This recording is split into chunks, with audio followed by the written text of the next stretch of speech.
to Poets in Motion Special! This is DrayZera! And this is the headliner of this special evening known as Gill West. And this is an interview courtesy of the Poets in Motion page. Part 1 will be on the Facebook page, Part 2 will be on the DrayZera YouTube channel. How do you do, Gill? I am so subtle. So yeah, tell me, how did you feel about tonight? Oh, what a lovely evening! It's just been such a nice eclectic mix of poets and stories, and I think with my stuff, which is poetic storytelling, it was just a perfect environment. Really. It was a lovely, warm, friendly environment. Oh yeah, absolutely. I mean, sparkly shoes. I mean, less about me. This is all about you. I'm just the interviewer. You see. I'm quite new to the storytelling circuit, really, although I think much of my poetry is storytelling. I've never kind of connected with storytellers, which is weird, so it's nice to have a different angle. I'm going to start and go all poetry and do an alliterative piece. Alliteration, for those that don't know, is when you have a series of words that start with the same letter or sound. It's just a poetic device. And it's called pub, and it's very different to a pub like this. I kept thinking there was someone standing behind me. Pub. Paralytic plasterers, two pocket-sized pink ladies, lycra-clad lovelies longing for love from the loose-tongued, tightly toned torsos of labouring lads. Same again, darling, he satirically and scathingly separates sarcasm from sincerity, searching his pocket-sized pockets for pounds and pence to purchase time, and titillating talks on tepid topics to tease the taste buds of this tantalising temptress. She stares slyly at the salty snacks beside the cider shop, and no surprise the sour scratchings are snatched and scoffed between sips and salted lips. Savoury sex for unsavoury hits. Hours on, hopes of heading home to his or hers are halted, hurling her 6 sachets of sour scratchings and 7 ciders southwards, splashing several strangers as she slips sideways on her pelted puddle of puke. Paul participates in a quick, queasy quagmire of desire driven by dread, despair and desperate drunken debauchery. Devoid of decorum, he drops dead, denying Deb's descent, as he drops dead, metaphorically, from the scene. Thank you. Woo! Jojo! Yeah! So tell me then, let's go right to the beginning of the land of Gill West. So, how did it all begin of your pathway to this persona poetry, poetic storytelling, however you put it? How did it all begin? I started off my writing career, really.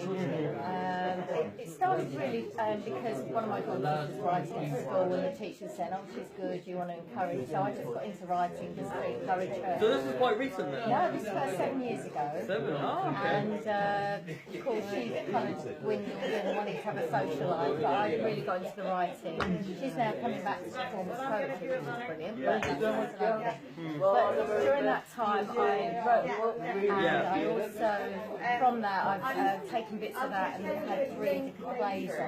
And then I realised that I really like doing performance stuff myself, and it started to do a lot more poetry. And with some of the poems that I was doing, there's one about the Jeremy Kyle show. And I realised that, shout out to Jeremy, or called the Jeremy Kyle show, no hint as to where I'm going with that, but the poem had, I noticed there were different characters, so that was the very first one I think really, and then I did the elderly woman in Lancashire, and then from that I kind of hit on the idea of what if there was this new show in a pub where some very different people come together, which gave me a chance to practice different accents. I've got a posh hippie, I've got the elderly one from Lancashire, the couple from Southend-on-Sea, the young guy with bipolar and the young woman with Asperger's. So very different backgrounds, but happened to just be lumped together in a quiz and win the event because they're so different. So it's a bit about diversity, but through a comedic lens. They are so different, they win the quiz, so it's a little bit about diversity. And I do some of the characters from that. And I think I'll start with me a elderly Lancashire woman. I have to say, since I've been doing a West Country lady recently, who I will do at the end, it's a little bit naughty. Yes. So, very naughty actually, but it's under the radar. It's ruined my Lancashire accent, but I will try to get into it. Is anyone here from Lancashire? My mum, who is originally from Lancashire, says, yeah, it's fine. But she says it like that these days, so I don't know if she does know a real Lancashire accent anyway. So, this elderly woman, Cynthia, is in a home, and her one way out really is her weekly visit to the pub, so she'll talk about that, and then I'll do some of the characters from this piece. I'll start with Cynthia.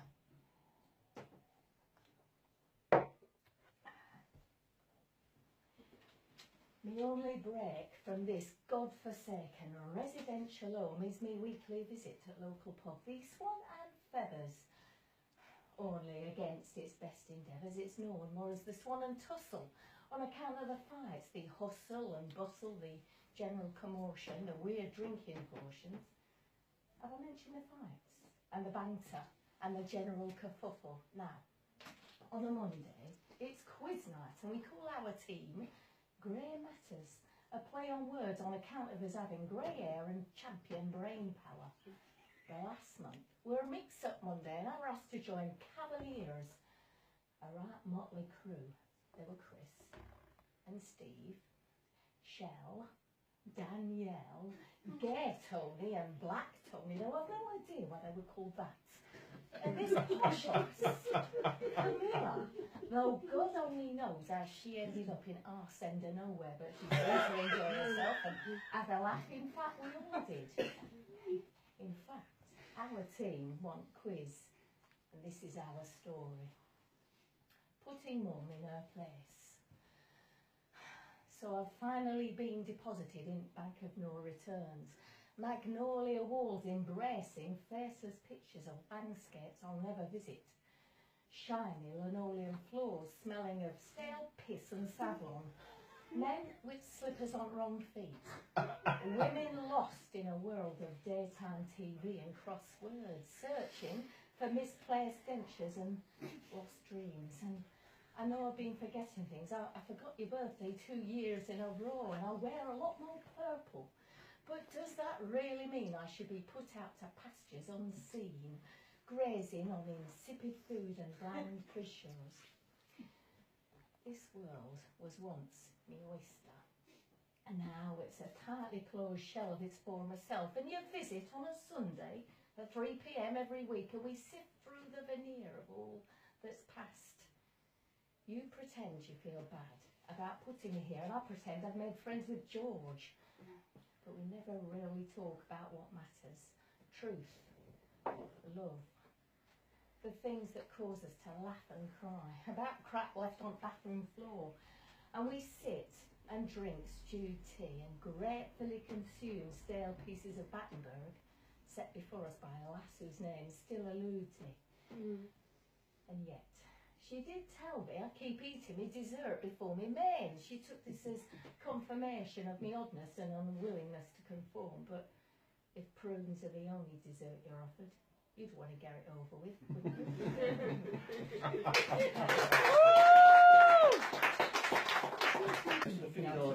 I feel, so tell me then, you said you came from a writing background, so when you develop and create these personas for your poems or your stories, do you think of them as more of a play rather than, let's say, a poem in the mind? Because the way I see it is, I can imagine you writing it like a script, because you have so much body language prompts in it, and it almost feels like it's definitely more that I can see it in a play or a theatre production, rather than, let's say, for example, performance poetry. It is performance poetry, but it's performance poetry within its own idiosyncrasy. Does that make sense? Yeah. Like within its own, do you feel that it's more, do you script it like a play, or how do you even rehearse to get there?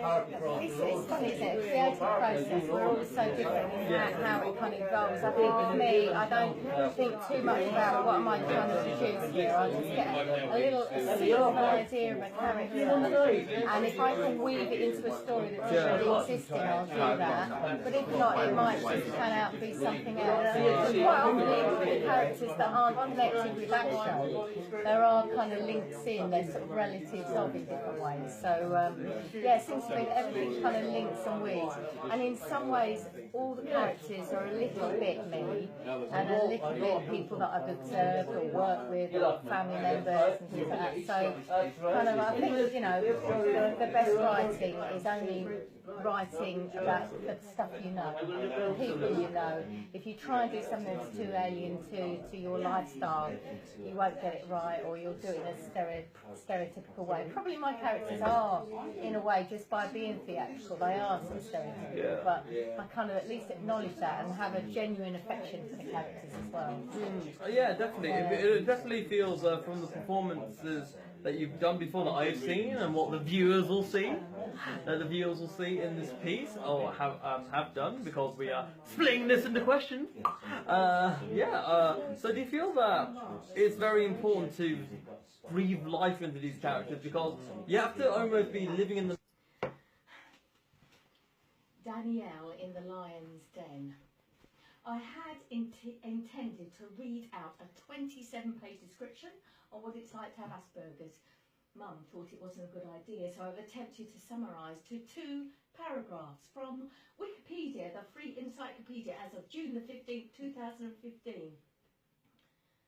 Asperger's syndrome, in brackets AS, also known as ASD, is an autistic spectrum disorder that is characterised by significant difficulties in non-verbal communication and interpersonal skills, full stop. New paragraphs. People with the condition and those that work in the field prefer to see it as a difference rather than a disability that must be treated and cured, full stop. I've got these cards, 10 of them with faces on them. Same person, different faces. I mean, 1 has a smile, 2 a scrunched up forehead, 3 a different smile, 4 eyes roll back, 5 she looks all red, 6 just her eyes are red, 7 I think she's tired, 8 mouth wide open, 9 eyes wide open, 10 eyes looking away. So my brother James was shouting really loud, actually. I said, I need to look at my cards, and he carried on shouting only louder, which helped. Still got that mood, I've longer to find out which. But the cards weren't in order. I said, wait, I need to organise my cards, and it only took 27 seconds, but by then he'd stopped shouting and he was laughing. He said it may have been different. He may have hit me for being a prat. And I said, can I find the card for the mood you're in now? And he held up his own card. Piss off, Danielle, exclamation mark, with one of those upside down smiley faces. Not the face upside down, the smile. My therapist says the cards will help, but they don't. They make it worse. I'm better off guessing and taking a chance. At least I wouldn't get a piss off Danielle exclamation mark with one of those upside down smiley faces. Not the face upside down, the smile. Sometimes I feel like that upside down smiley face. Not my face upside down, my smile. My mum called me Danielle because she loves the story in the Bible. Daniel in the lion's den, surviving a terrible ordeal. And I love lions. Perhaps I could understand them more than people if I'd had a chance, but Mum has said I can't ever go to the safari park again after what happened last time. Mum said poetry might help. It might help, Danielle, to get your ideas and your feelings down on paper. And she had a smile on and her voice was smooth, so I knew it was a good idea. And I've written 27 and a half of these poems. This is my first. Poem number 1. I don't like pomegranates. I don't like pink, so that rules out the pits. I don't like needles, so I can't get the pits out anyway. If something has to be round, it should be perfectly round, not with a scrunched up bit on the top. That is just pretending. The pits look like they should taste sweet, but actually they taste weird and dry. So again, they are pretending. And I don't like things that pretend to be something they are not. Danielle, what about trying a poem that rhymes?